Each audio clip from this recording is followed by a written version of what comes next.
Wow, what a month May has been. It has been filled with all kinds of surprises for us here at Epona Therapy Services and has been a busy month with the Equine Assessment Challenge and welcoming new members into business barn raising. And after all this activity, it is a good time to take a break and talk about priorities and avoiding burnout. Let's get started.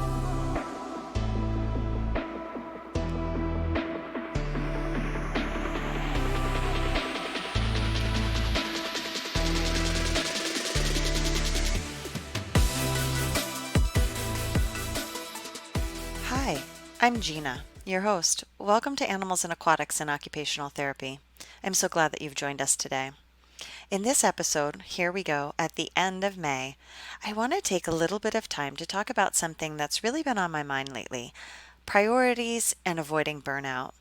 And in this work that we're doing, those two things are really important, and having time to disconnect and focus on things that are really meaningful are definitely a key tenet in nature based practice as well as occupational therapy itself.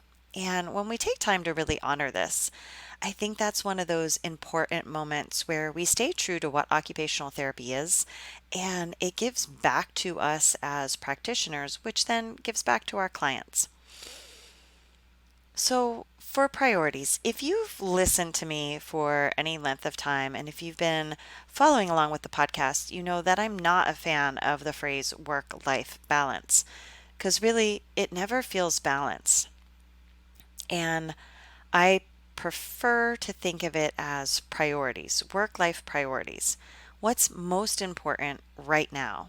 And those things change. They change seasonally, they change with seasons of life, they change with different focus points, and they're different for family priorities versus business priorities. So let's talk about business priorities first. Now, we have different priorities at different times in our business, and that's a really important thing to focus on. Sometimes we're really focused on clients and getting new clients, onboarding clients, doing evaluations, plan of care updates. Servicing clients is something that we're always doing, but that really push for bringing in new clients is something that can be a priority for a period of time when you're looking at building out your caseload. Developing programs that can be a priority in a business for a period of time where you're really focused on coming up with your key programming elements. So for us, it would be the hippotherapy side of things, the aquatics side of things, and then any nature based programming that we run.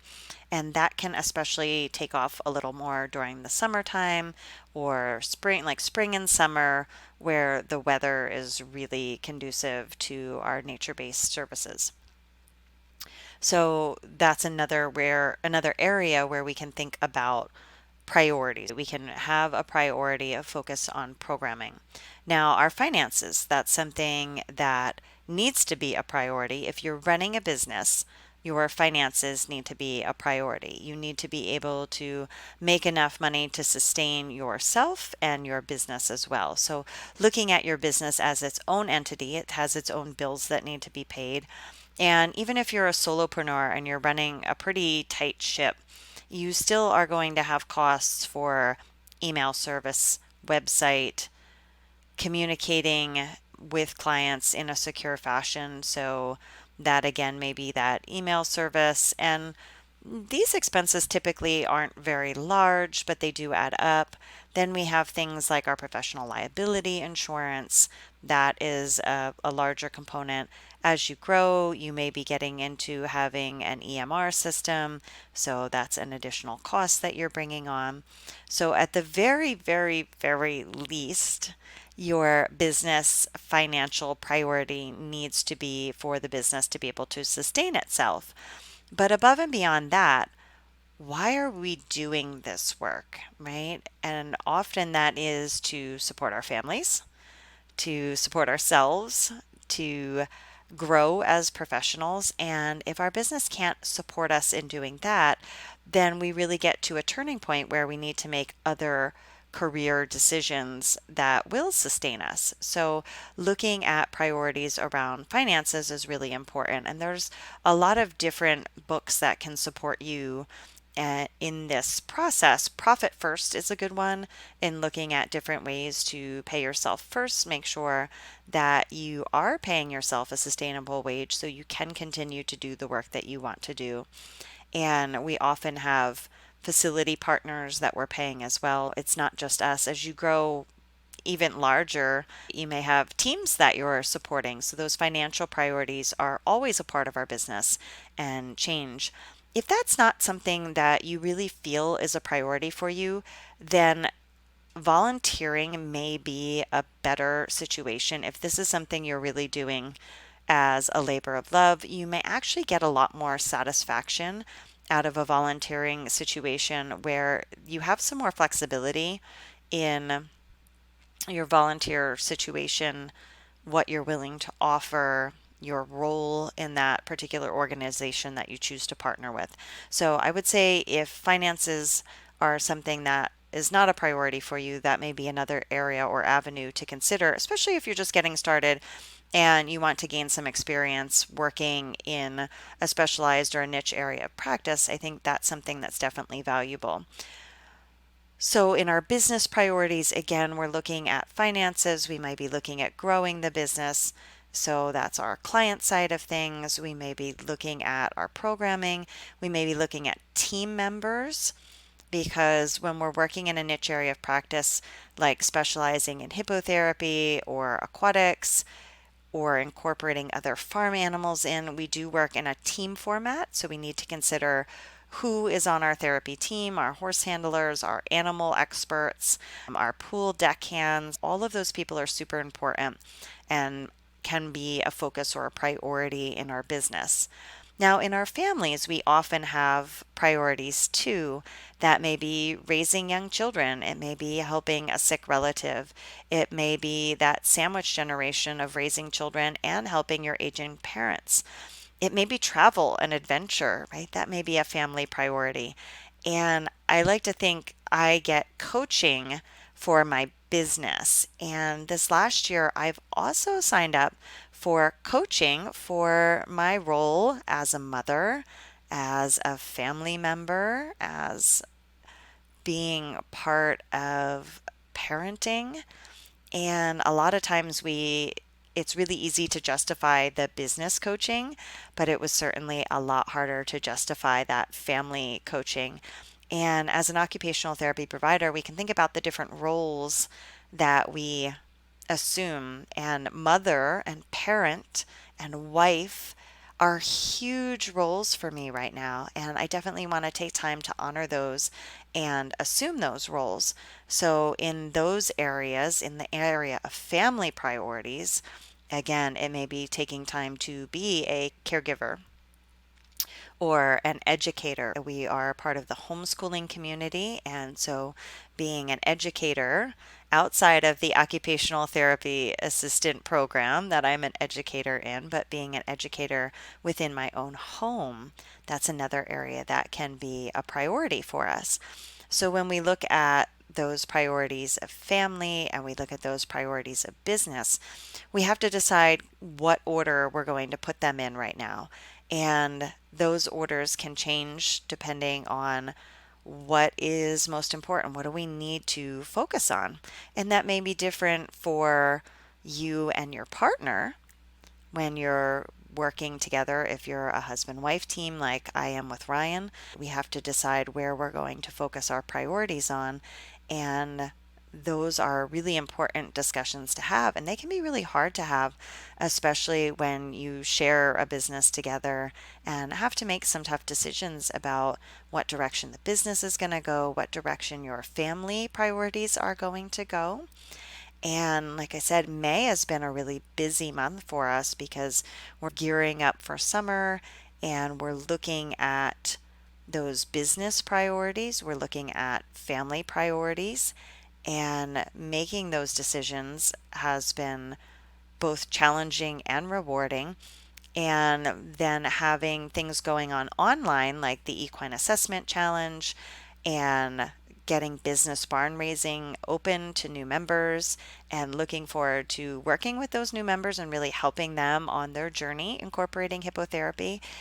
I also have online courses that I'll be teaching with the American Hippotherapy Association in June and July.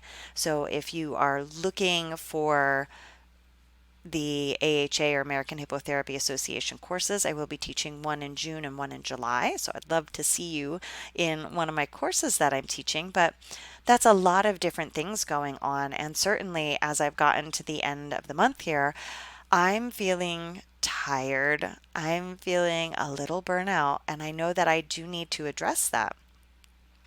So I can take a look at my priority list and I can take a look at the things that I know that help me deal with burnout. And often in our industry in occupational therapy or in healthcare, when we think about burnout, we often think about that traditional clinical setting where the productivity standards are 90 to 95%. You're going from one client to another. It's an administration that maybe doesn't understand occupational therapy or the healthcare needs of the clients. And those things can really lead to that frustration and burnout. But when we think about niche practice, when we think about nature based practice, we don't think about burnout as a key feature. We actually think about it as an antidote to burnout. And there are some wonderful facets to private practice and nature based practice that are antidotes to burnout. The ability to be outside with our clients and to get some fresh air and sunshine and hear the birds sing is definitely an antidote to burnout. Being out in nature and just soaking in the greenness of springtime can be an antidote to burnout. But there are also things in private practice and nature based practice that maybe aren't so fun to talk about, but definitely contribute to that feeling of burnout. And for me, those are juggling competing priorities. So, those family priorities that for us are very high right now with young children, home education, really wanting to fulfill that role as mom and parent and the needs of the business. So, serving our clients well, working with our partner facilities, coordinating fieldwork students, putting that whole package together. Those are two competing priorities, and being able to say, I need to take a break and focus on one more than the other is really important. As I said, we just welcomed in new members to Business Barn Raising, and being able to take some time and really focus on their journey is important to me too. So that's a key component that I'm looking at when bringing in some antidotes for myself to burnout. I don't want to get to the point where I don't want to do this work at all. I don't want to get to the point where I am so frustrated in my role as mom or a home educator or caregiver that I'm not doing that role very well either. And so some of the steps that I take are making that priority list. So, first thing is to make the priority list. Sit down, write down all the competing things that are going on. And I broke them into two quote unquote neat categories of work and family, but it's really much more broad than that, right? Because under family, there's a number of different things, both my children, my marriage, extended family, and obligations that come along with that. There's healthcare needs and summer activities that we want to do. There's a variety of things that come under that family category of priorities. And same with business, right? I put it as a work category, but we would have my work, we would have Ryan's work as an occupational therapy assistant. I have my work as a occupational therapy assistant educator, so the professor hat, the clinician hat, the online coach hat, the AHA faculty hat, right? And those are all competing priorities, or those are all priorities that need to have a place. And they need to have a place that is commensurate with where I'm at right now. So when you are thinking about creating your own priority list, it's important to categorize things maybe into big categories and then subcategories and write out all the things that you have going on in those categories right now. Then, in that next stage, is thinking about where your strengths are. And I did a podcast episode recently on strengths based programming. And I think this is a great way to look at setting up priorities. And so, looking at where are your strengths? What are the things that really bring kind of spark to your day? They bring you energy, they help to fill your cup, right? Those are great burnout busters. So after I've made my priority list, then I go to my strengths list. And I start to look at where there's matches and where there's mismatches. So, some things that are priorities for me that are also in my strengths wheelhouse, right? They get like a gold star. And some things that are on my priority list but are on my weakness list, things that really detract from me, those are on my how can I manage these? Can I stop doing them? Can I partner with somebody who would enjoy doing them more? Can I outsource them? Can I find somebody else to do them? I do have a virtual assistant that works with me and helps me. There are some things that I can outsource, there are other things that I can't, right? I'm the only one that can do them, the teaching, the coaching, those types of things. So, those are things that I can't outsource. And then finding out what is going to take the front burners and what's going to take the back burners and what's going to come off the stove right now. I heard an analogy once of basically we can manage about four things. So thinking about a stovetop, we have our main burners, our front burners, and then we have those back burners. And so we can juggle the pots around, but we can't put more than four pots on the stove. And when you get to that point that you have more than four pots on the stove, you need to take a little look at that and decide, okay, where can I juggle some things around? Where can I work with these priorities? After I've gone ahead and looked at my strengths, the next thing I'm going to come in with my burnout busters. These are things that I know refill me, they give me relief, they help to ignite that spark again. So for me, some of the burnout busters are time out in nature, disconnecting from social media or my phone, really going offline, camping, hiking, those things that really immerse me in nature with my family, where there's no professional expectation. As much as I love my nature based practice, there's still a professional expectation there. But when I go camping, I can just be, right? I can be in nature, I can be around the smoky campfire, I can just be with my family. And I know that really helps to fill my cup back up. So, coming up in June, we have a week that we're going in camping. And I know that that's something that fills me up. So, as we get ready to wrap up this episode, I will be taking a little break from the podcast as I focus on our new members of Business Barn Raising, as I focus on my role as mom and home educator, and take a little break from the podcast so I can disconnect and I can have a little bit of a break. So, if you have been listening along, there will be a little break in our weekly episodes, but I do have a number of interviews scheduled. So, when Business Barn Raising wraps up, the podcast will pop right back on, and we'll have some pretty awesome interviews coming up after Business Barn Raising wraps up. So, I hope today was helpful in looking at priorities, both those within the work and career setting as well as the ones that are part of your family setting or your life setting right now, as well as looking at ways to combat burnout, even in niche practice where you really do love what you do so much, but sometimes wearing all the hats can be a little bit much. And you can find those burnout busters for yourself. Focus on your strengths based programming, look at your priority list, and really focus on those things that are going to bring you the most joy. I hope this has been helpful, and I'll be back soon.